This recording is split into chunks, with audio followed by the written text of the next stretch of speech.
안녕하세요. 오늘 저희와 함께 이 깊은 이야기 속으로 들어오신 것을 환영해요. 청취자분께서 보내주신 자료, 출애굽기 33장이랑 매튜엘리의 주석을 바탕으로 아주 흥미로운 대화를 나눠보려고 합니다. 금송아지 사건, 그러니까 이스라엘 역사상 최악의 스캔들 바로 직후잖아요. 하나님은 분노하시고 백성은 절망에 빠져 있고 그 사이에 낀 리더 모세의 심정은 어땠을까요? 정말 숨막히는 긴장감이 흐르는 순간으로 함께 들어가 보시죠. 맞아요. 오늘 본문은 정말이지 한 편의 잘 짜인 드라마 같아요. 하나님은 이스라엘과 함께 약속의 땅으로 가고 싶어 하시면서도 동시에 그들의 죄 때문에 함께 갈 수 없다는 딜레마에 빠져 계신 거죠. 오늘 이야기는 이 거대한 긴장감이 과연 어떻게 해소되는지에 대한 기록이라고 할 수 있습니다. 하나님은 분노를 어떻게 표현하시는지, 모세는 이 절망 속에서 어떻게 중재하는지, 그리고 가장 놀라운 건 모든 문제가 해결된 듯한 순간에 왜 모세는 하나님의 영광을 보여달라는 거의 폭탄 선언 같은 요청을 하는 걸까요? 그러게요. 그 부분은 저도 읽을 때마다 정말 궁금했어요. 그럼 그 이야기부터 시작해 볼까요? 하나님께서 이스라엘 백성을 향해 정말 신랄한 말씀을 하시잖아요. 목이 곧은 백성이라고요.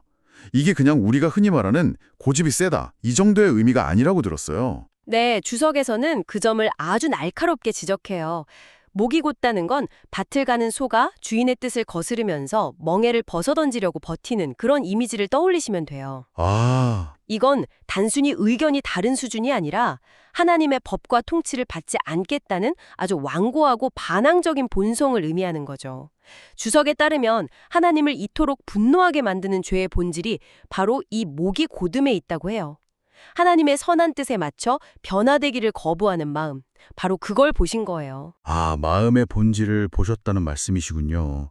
그래서 내가 순식간이라도 너희 가운데 이르면 너희를 진멸하리니 라는 그런 무서운 말씀까지 하시는 거고요. 그렇죠. 정말 듣기만 해도 아찔한데요. 근데 바로 이어서 하시는 말씀이 좀 이해가 안 돼요. 약속의 땅 가나안으로는 올라가라고 하시면서 정작 가장 중요한 나는 너희와 함께 올라가지 않겠다고 선을 딱 그으시잖아요. 이건 그냥 분노 표현을 넘어선 어떤 다른 의미가 있는 건가요? 바로 그게 이 상황의 핵심이에요. 주석은 이걸 선물은 주지만 관계는 끊겠다. 네, 그런 선언으로 해석해요. 가나안 땅이라는 약속은 지켜주겠지만 나의 특별한 임재, 그러니까 너희와의 그 친밀한 교제는 거두겠다는 의미죠. 이건 어쩌면 진멸하겠다는 위협보다 더 무서운 형벌일 수 있어요. 모든 좋은 것의 근원이신 하나님과의 관계가 단절된다는 거니까요. 그렇게 들으니까 정말 무섭네요. 그 말을 들은 백성들의 반응이 그래서 더 와닿는 것 같아요. 슬퍼하면서 몸에 있던 장신구를 다 떼어냈다고 하잖아요. 주석을 보니까 이 행동이 자기들의 죄와 직접적으로 연결돼 있더라고요. 맞아요. 아주 중요한 포인트예요. 그들은 금송아지를 만들 때 자신들의 금 귀고리를 신나게 빼서 바쳤어요. 그랬죠. 그런데 이제 그 장신구들을 떼어내는 행위를 통해서 자신들의 죄를 시인하고 수치를 표현하는 거죠. 여기서 주석이 정말 놀라운 통찰을 제시하는데요. 바로 직전 장에서 레위인들의 칼에 3천 명의 형제가 죽었을 때는 그들이 슬퍼했다는 기록이 없다는 거예요. 와, 정말 그러네요. 생각도 못했어요. 그런데 하나님께서 함께하지 않겠다는 말씀을 하시자 비로소 슬퍼하며 회개했다는 거죠. 이게 뭘 보여줄까요? 진정한 회개는 징벌에 대한 두려움에서 오는 게 아니라 하나님과의 관계가 끊어지는 것에 대한 슬픔에서 시작된다는 걸 보여줘요. 하나님의 임재가 없다면 그토록 원하던 약속의 땅, 가나안조차 아무 의미 없는 곳이라는 걸 그들이 깨닫기 시작한 거예요. 백성들이 이렇게 절망적인 상황에 처했는데 여기서 모세가 정말 예상치 못한 행동을 하죠. 갑자기 장막을 가져다가 진영 한참 밖에다 쳐요. 이게 도대체 어떤 의미가 있는 행동이었을까요? 이건 정말 뛰어난 리더십을 보여주는 상징적인 행동이에요. 먼저 장막을 진영 밖으로 멀리 옮김으로써 하나님은 여전히 진노하고 계시고 죄로 더러워진 우리는 그분의 거룩함 앞에 설 자격이 없다는 사실을 백성들에게 분명히 각인시키는 거예요. 현실을 직시하게 만드는 거군요. 네. 하지만 동시에 그 장막의 이름을 회막, 즉 만남의 장소라고 불렀어요. 분리와 동시에 만남의 가능성을 열어둔 거네요. 바로 그거예요. 하나님은 멀리 계시지만 그분을 찾으려는 자는 누구든지 와서 만날 수 있는 길을 열어두신 거죠. 완전한 단절이 아니라 화해를 위한 공간을 마련한 셈이에요. 절망 속에서 피어나는 한 줄기 희망 같은 거죠. 그 희망 때문이었을까요? 백성들의 태도 변화를 묘사하는 장면이 정말 인상 깊어요.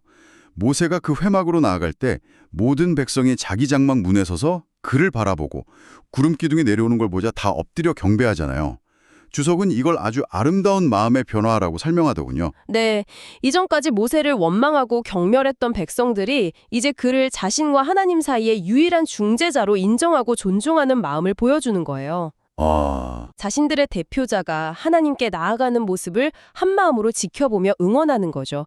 그리고 바로 그 순간 성경은 하나님이 모세와 사람이 자기의 친구와 이야기함 같이 대면하여 말씀하셨다고 기록해요. 와, 백성들이 그 장면을 직접 봤다는 거잖아요.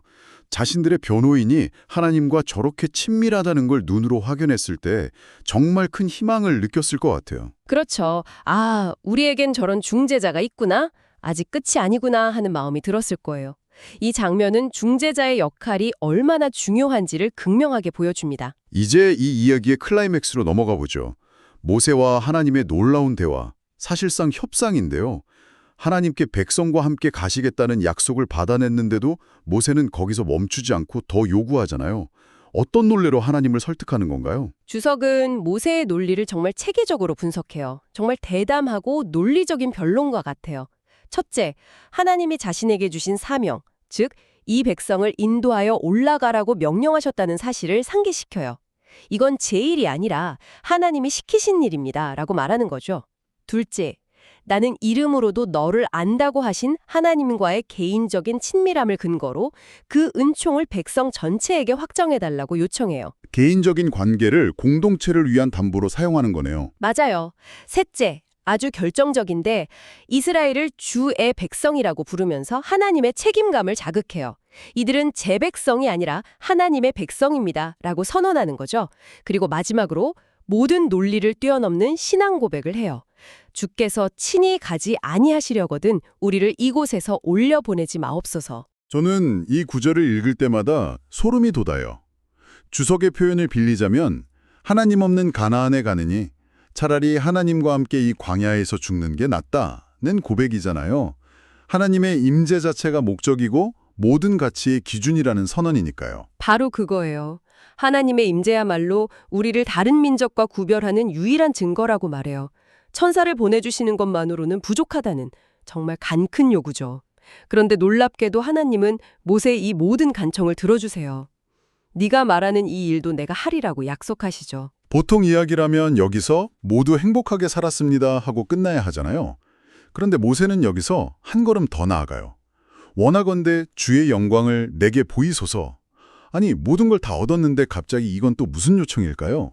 그는 도대체 뭘 보고 싶었던 걸까요? 주석은 모세가 이전에 경험했던 구름 기둥이나 불 기둥 같은 현상을 넘어서서 하나님의 신적인 본질, 그 자체, 그 영광을 눈으로 직접 보기를 갈망했다고 봐요. 하나님을 더 깊이 알고 싶은 어떻게 보면 가장 순수한 신앙적 갈망의 표현인 거죠. 하지만 하나님의 대답이 이 대화의 핵심을 꿰뚫어요.